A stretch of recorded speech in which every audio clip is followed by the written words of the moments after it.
एक तरफ जहां इसराइल की फौज हमास से लड़ने के नाम पर गाजा पट्टी को फिलिस्तीनियों से खाली करने के ऑपरेशन में लगी हुई है, तो वहीं दूसरी ओर उसके पीएम नेतन्याहू की निगाहें फिलिस्तीन के दूसरे हिस्से यानी वेस्ट बैंक पर टिकी हुई है। नेतन्याहू की इसी नीयत को भांपते हुए ब्रिटेन और फ्रांस जैसे कई यूरोपीय देशों ने और कनाडा और ऑस्ट्रेलिया ने रविवार को फिलिस्तीन को एक आजाद मुल्क के तौर पर मान्यता दे दी।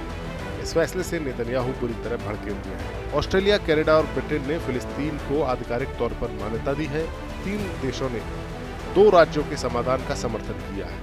इन देशों ने स्पष्ट रूप से कहा है कि हमास को तत्काल अपने अस्तित्व का अंत कर लेना चाहिए। ऑस्ट्रेलिया पीएम ऑफिस की ओर से जारी बयान के मुताबिक ऑस्ट्रेलिया अब स्वतंत्र व संप्रभु फिलिस्तीन को औपचारिक रूप से स्वीकार करता है, जो फिलिस्तीनियों की संप्रभुता की लंबे इंतजार करने वाली आकांक्षा को सम्मान देता है।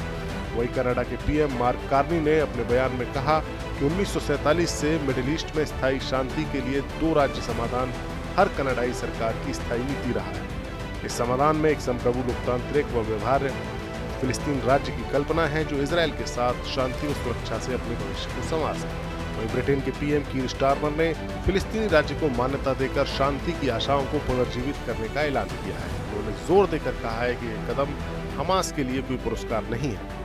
ब्रिटिश पीएम के ऑफिस की ओर से कहा गया है कि फिलिस्तीन को मान्यता एक ऐतिहासिक फैसला है, जो फिलिस्तीन के लोगों के आत्मनिर्णय का अविभाज्य एक अधिकार, जिसे सरकार ने अपने चुनावी घोषणा पत्र में प्रतिबद्धता के तौर पर शामिल किया था। उन्होंने चेतावनी दी कि गाजा में इजराइल की बढ़ती कार्रवाइयां, वेस्ट बैंक पर बस्तियों का विस्तार और हमास की गतिविधियां 2 राज्य समाधान की संभावना को धुंधला कर रही है। 2 राज्य समाधान का मतलब है एक राज्य फिलिस्तीन और एक राज्य इजराइल।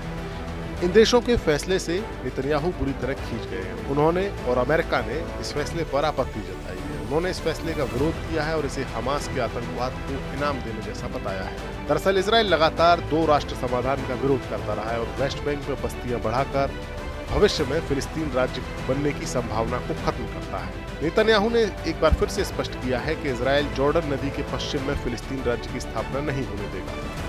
नेतन्याहू ने कहा कि हमारी जमीन पर आतंकवादी राज्य थोपने की इस नई कोशिश का जवाब मैं अमेरिका से लौटने के बाद दूंगा।